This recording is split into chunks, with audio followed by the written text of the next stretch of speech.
सोचो एक सेकंड के लिए। टू कंट्रीज जो एक दूसरे को डिस्ट्रॉय करने पर तुली हुई थी, उनके बीच सडनली एक डील हो गई। वो डील जिसने एक रात में ऑयल प्राइसेस हिला दिए, जिसने ग्लोबल मार्केट्स को सांस लेने दिया, जिसने पूरी दुनिया को शॉक कर दिया। लेकिन असली सवाल ये नहीं है कि डील क्यों हुई। असली सवाल ये है कि क्या यह सच में पीस है या सिर्फ एक बड़ी जंग से पहले का आखिरी खामोशी का वक्त। क्योंकि हिस्ट्री में ऐसे बहुत मोमेंट्स आए हैं जब दुनिया ने सोचा अब सब ठीक हो जाएगा, और फिर सब कुछ टूट गया। तो आज हम वो पूरी स्टोरी समझेंगे जो न्यूज़ चैनल्स ने नहीं दिखाई। सोचो अगर कल सुबह आप उठकर देखें कि दो ऐसे कंट्रीज जो महीनों से एक डेंजरस कॉन्फ्लिक्ट में उलझी हुई थी, अचानक पीस डील साइन कर लेती हैं। एक ऐसा कॉन्फ्लिक्ट जिसने ऑयल प्राइसेस को हिला दिया, ग्लोबल मार्केट्स को टेंशन में डाल दिया, और दुनिया को डर था कि कहीं ये एक बड़े रीजनल वॉर में कन्वर्ट ना हो जाए।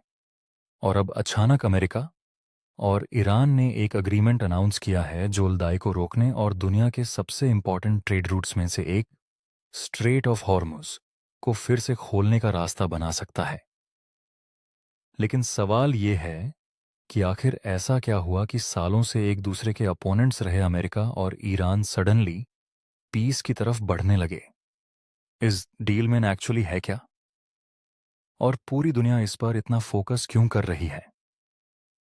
आज हम इसी फैसिनेटिंग स्टोरी को समझेंगे। अमेरिका और ईरान के बीच टेंशन कोई नई बात नहीं है। पिछले कई दशकों से दोनों कंट्रीज के रिलेशन सैंक्शंस, मिलिट्री थ्रेट्स और ईरान के न्यूक्लियर प्रोग्राम को लेकर डिस्प्यूट्स से भरे रहे हैं। लेकिन इस साल सिचुएशन और सीरियस हो गई।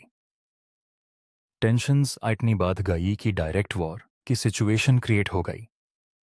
इस कॉन्फ्लिक्ट ने सिर्फ मिडिल ईस्ट को ही इम्पैक्ट नहीं किया, बल्कि ग्लोबल इकोनॉमी को भी झटका दिया। इसका सबसे बड़ा रीजन था स्ट्रेट ऑफ हॉर्मुज। अगर आपने पहले कभी इसका नाम नहीं सुना है, तो समझ लीजिए कि ये दुनिया के सबसे इंपॉर्टेंट ट्रेड रूट्स में से एक है। ये एक नैरो सी रूट है से जहां से दुनिया का अबाउट 50% ऑयल ट्रांसपोर्ट होता है। जब कॉन्फ्लिक्ट के चलते शिपिंग राउट्स थ्रेटन होने लगे, तो ऑयल मार्केट्स पैनिक मोड में चले गए।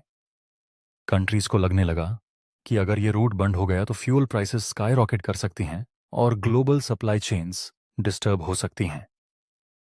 इसी वजह से इंटरनेशनल प्रेशर कंटिन्यूअसली बढ़ता गया, और इवेंटुअली दोनों साइड्स नेगोशिएशन टेबल पर आने के लिए मजबूर हुई। अब बात करते हैं इस न्यू डील की। सबसे पहले ये समझना इंपॉर्टेंट है कि ये कोई फाइनल पीस ट्रीटी नहीं है। ये एक मेमोरेंडम ऑफ अंडरस्टैंडिंग यानी MOU है। सिंपल लैंग्वेज में बोलें तो ये एक रोड मैप है जो फ्यूचर पीस एग्रीमेंट के लिए फाउंडेशन क्रिएट करता है। डील के अकॉर्डिंग दोनों कंट्रीज मिलिट्री ऑपरेशंस को स्टॉप करने और परमानेंट सीज फायर की डायरेक्शन में काम करेंगी। साथ ही स्ट्रेट ऑफ हॉर्मुज को ग्रेजुअली रीओपन किया जाएगा ताकि कमर्शियल शिप्स और ऑयल टैंकर्स फिर से नॉर्मल ऑपरेशंस कर सकें। लेकिन सबसे इंटरेस्टिंग पार्ट यह है कि असली नेगोशिएशंस अभी भी बाकी हैं।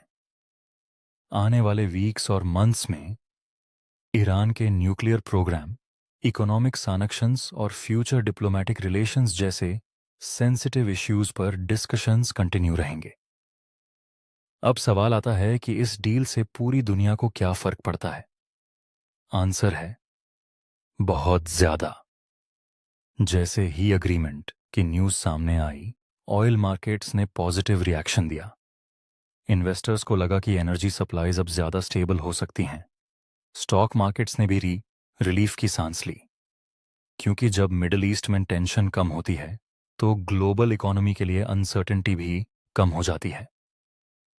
अगर ऑयल प्राइसेस स्टेबल रहती हैं तो ट्रांसपोर्टेशन कॉस्ट्स कम हो सकती हैं, मैन्युफैक्चरिंग एक्सपेंसेस कंट्रोल में आ सकते हैं, और इनडायरेक्टली कॉमन पीपल को भी फ्यूल और एनर्जी प्राइसेस में रिलीफ मिल सकता है।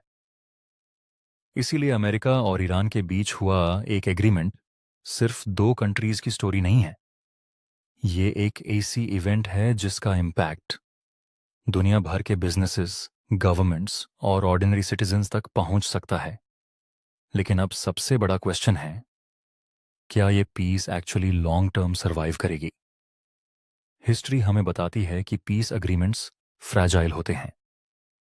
न्यूक्लियर प्रोग्राम का इशू अभी जोर सॉल्व नहीं हुआ है, सैंक्शंस का इशू भी बाकी है, और दोनों साइड्स के पॉलिटिकल इंटरेस्ट्स भी काफी डिफरेंट हैं। सपोर्टर्स का मानना है कि ये डील एक नई बिगिनिंग हो सकती है, जबकि क्रिटिक्स कहते हैं कि ये सिर्फ टेम्पररी पॉज भी हो सकता है। लेकिन एक बात तो क्लियर है, स्ट्रेट ऑफ हॉर्मुज का रीओपन होना और मिलिट्री टेंशन्स का कम होना ग्लोबल पॉलिटिक्स के लिए एक बहुत इंपॉर्टेंट मोमेंट है। अब आने वाले कुछ हफ्तों और महीनों में नहीं पता चलेगा कि ये अग्रीमेंट हिस्ट्री की सक्सेसफुल पीस डील्स में शामिल होगा या फिर सिर्फ एक टेम्पररी सीजफायर बनकर रह जाएगा। तो आपका क्या मानना है? कमेंट करके ज़रूर बताना। और अगर आपको ऐसी डॉक्यूमेंट्री स्टाइल एजुकेशनल वीडियोस पसंद हैं तो चैनल को सब्सक्राइब करना मत भूलना। Thanks for watching.